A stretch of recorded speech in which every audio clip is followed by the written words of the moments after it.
Գործողությունները պետք էր քննել, հետազոտել, բարձել, որը կբերեր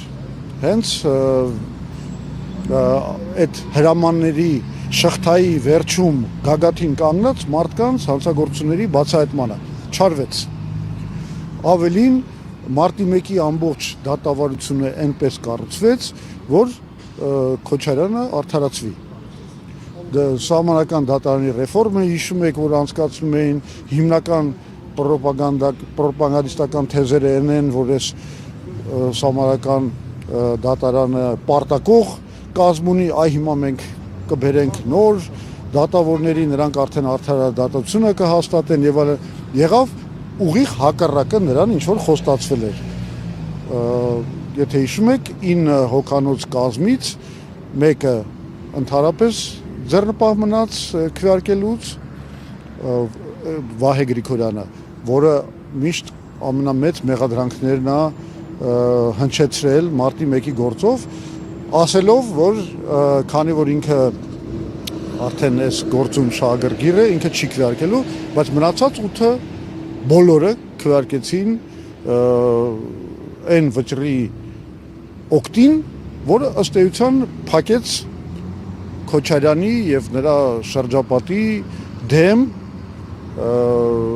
այդ բոլոր այդ գործի ամբողջ ընթացքը փակեց։ Այդ մարդիկ արդարացվեցին հենց սահմանական դատարանի վճռի վրա։ Այսինքն մենք տեսնում ենք, որ տեղի ունեցել համակարգային պարտակում Նիկոլ Փաշինյանի կողմից մարտի 1-ի հանցագործության։ Եվ պետք է հասկանանք որն են մոտիվները։ Ինչի համար է։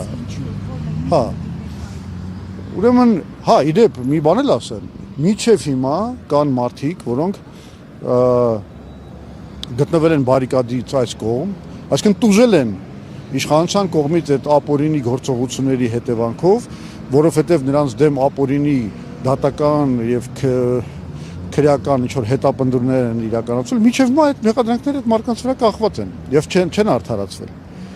Հիմա հարց է տրվում, թե ինչու է մի մարդ, որը եկել է իշխանության, այդ դեպքերի ժամանակ գտնվել է բարիկադի այս կողմը, անցել բարիկադի մյուս կողմը։ Ես կարծում եմ կարևորագույն, ամենակարևոր մոտիվը հետևյալն է, քանի որ Նիկոլ Փաշինյանը աստիճանաբար 18-ից սկսած կորցնելով ժողովրդի վստահությունը, հանրային վստահությունը եւ աջակցությունը եկել է մի իրավիճակի, երբ ինքը պետք է ապավինի ուժի վրա, ապավինի ռեպրեսիվ ապարատի վրա, քննիչների կեղծարար գործունեության վրա, ինչը մենք ամենուրեք տեսնում ենք, ինքը հիմա զբաղված է այդ քնչական ապարատի, այդ դատախազական ապարատի, դատական, եթե կուզեք իշխանությունների ամրապնդմամբ եւ անպատժելիության մթնոլորտի ստեղծմամբ, որպեսզի կարողանա քաղաքական հակառակորդների դեմն առնել։ Դա ցանկացած մարդու էվոլյուցիան է, ժողովրդավարից դեպի ավտորիտար առաջնորդ, որը արդեն Նիկոլ Փաշինյանը դարձել է։ Հիմա սա է, այսինքն գլխավոր մոտիվացիան այս է,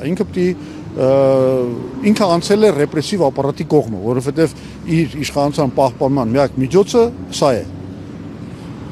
Բացի դրանից ինքը շահագրգռված է, որ այդ Ռոբերտ Քոչյանի բոբոյի այդ բանը թափահարելով, այդ կերպարը թափահարելով մշտապես ներշնչի մեր ժողովրդին, որ իրեն անընտրանքը դա Ռոբերտ Քոչարյանն է, հետևաբար ընտրեք ինձ, եթե չեք ուզում այդ հրեշը հետ գա, այդ պրոպագանդայի դրույթներն են։ Սա է, այս էլ երկրորդ մոտիվացիան է, եւ սա իհարկե մենք համարում ենք անթույլատրելի խայտառակություն, ըստ էության դավաճանություն ժողովրդի գործին, մի մարդ, որը առաջնորդներից մեկն է եղել ժողովրդի այդ արդարացի օրինական ցասմանը, հիմա դարձել է, ինչ ասեմ, դիկտատորի ճանապարհին գտնվող մի մարդ։ Պարոն Զուրաբյան, առաջին նախագահ Լևոն Տեր-Պետրոսյանը օրերս հայտարարեց, որ ընդդիմությանը որպես միավորող ուժ է տեսնում գործարար Սամվել Կարապետյանին ու նրա ղեկավարած ուժը, սա ինչպես կմեկնաբանեք, կան այսպես տեսակետներ, հարցադրումներ, հնարավոր է ՀԱԿ-ը միանա Սամվել Կարապետյանին։ Ինչ խոսեք ասում։ Իմ կարծիքը հետևյալն է. առաջին նախագահը հանդես է գալիս վերկուսակցական դիրքերից։ Ինքը այնուամենայնիվ ավելի շատ ոնց որ ստանձնել է պատրիարխի դեր քաղաքական մեր կյանքի երրորդ հանրապետության հիմնադրի դեր եւ փորձում է ապահովել ընդդիմության համախմբում, որը թույլ կտա հեռացնել Նիկոլ Փաշինյանին իշխանությունից։ Այս ֆունկցիան, այս հանձնարարությունը ինքը ստանձնել է, եթե դա իրեն հաջողվի, իհարկե մենք միայն ուրախ կլինենք, որովհետև ընդդիմության համախմբումը դա կարևորագույն խնդիր է, կարևորագույն առաքելություն է, որպեսզի մենք լուծենք հանրապետության առաջ այս ահավոր մարտահրավերները եւ այս ղեկավարությունից ազատվենք։ Ինչ վերաբերում է Հայ ազգային կոնգրեսին, մենք նաեւ հասկանում ենք, որ այդ առաքելությունը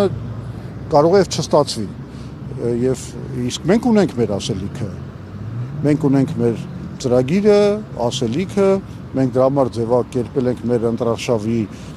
կառույցները եւ ակտիվորեն եթե նկատել եք մասնակցում ենք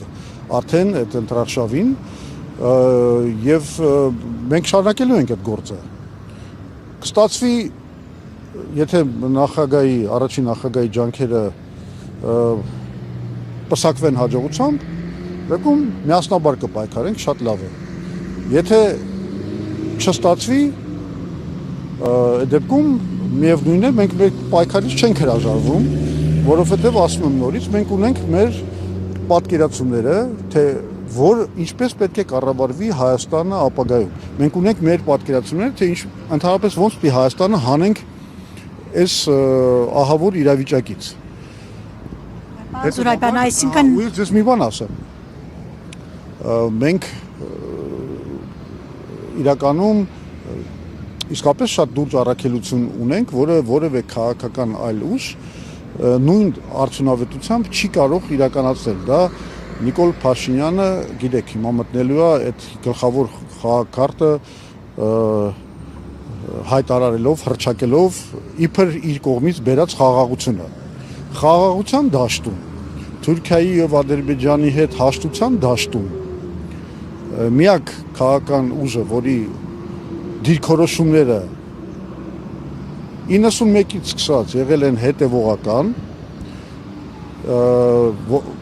եւ որը մերժվել է, եկեք հիշենք, ամբողջ քաղաքական դաշտի կողմից տասնյակ տարիներ շարունակ, եղել ենք մենք, ընդ որում նույն Լևոն Տեր-Պետրոսյանի գլխավորությամբ։ Եվ մեր ուժի քննադատությունը շատ ավելի վստահելի է, քան թե այն ուժերի քննադատությունը, որոնք ժամանակին այնպիսի դիրքորոշումներ են ունեցել, որոնք կարող են մատուցվել նաև որպես պատերազմը գրգռող, պատերազմ հրահրող ուժերի դիրքորոշումներ։ Հետևաբար ոչ մեկի քննադատությունը այդքան ուժեղ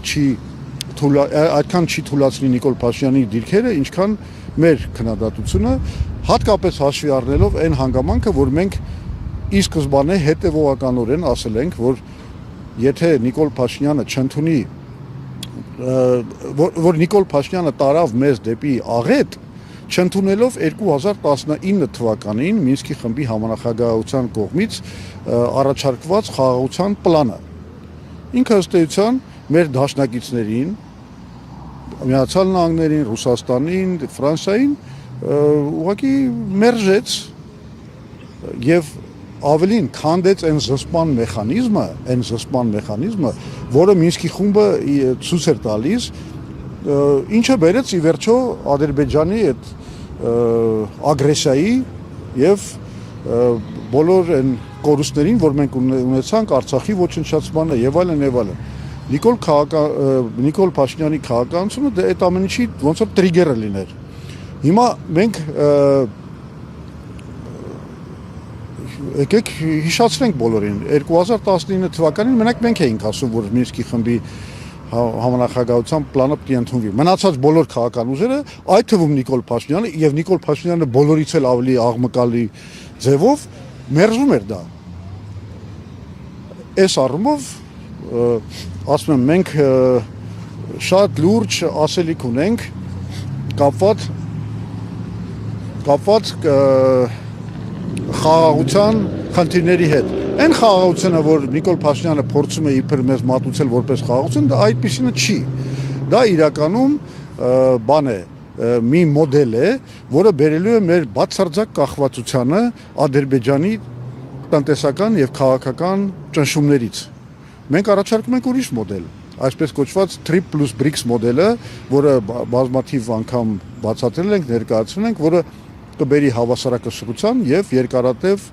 երկարաժամկետ խաղաղության։ Այս մեսեջները շատ կարևոր են։ Ես չեմ խոսում, որ մենք խոսում ենք տեխնոլոգիական հեղափոխության մասին, մենք խոսում ենք կիսանախագահական համակարգի վերականգնման մասին, ինչպես նաեւ արդարադատության համակարգը գործադիր իշխանության տակից հանելու մոդելներին, որը իրականում կբացառի նաեւ այ մարտի 1-ի նման դեպքերի կրկնությունը ապագայում։ Սա է, մենք ունենք ասելիք, մենք ունենք պատկերացումներ, շատ լավ կլինի, եթե մենք կարողանանք ընդդիմությանը միավորել այս ծրագրերի շուրջ, պատրաստ ենք անգամ գնալ որոշ կոմպրոմիսների, հանուն համախմբման։ Այսինքն այդ ներուժը տեսնում եք Սամվել Կարապետյանի շուրջ համախմբման մեջ։ Ես ասում եմ, առաջին նախագահը փորձում է հիմա միավորել, համախմբել ընդդիմությանը եւ եթե հաջողվի, մենք միայն ուրախ կլինենք։ Եթե չի հաջողվում, մենք մեր անելիքը տեսնում ենք ու անելու ենք։ Իսկ արդեն հանդիպումներ, քննարկումներ կան։ Հանդիպումներ միշտ էլ ունեցել ենք, խոսել ենք, ամեն ինչ ընթացքի մեջ է։ Շնորհակալություն։ Եղավ, հաջողություն։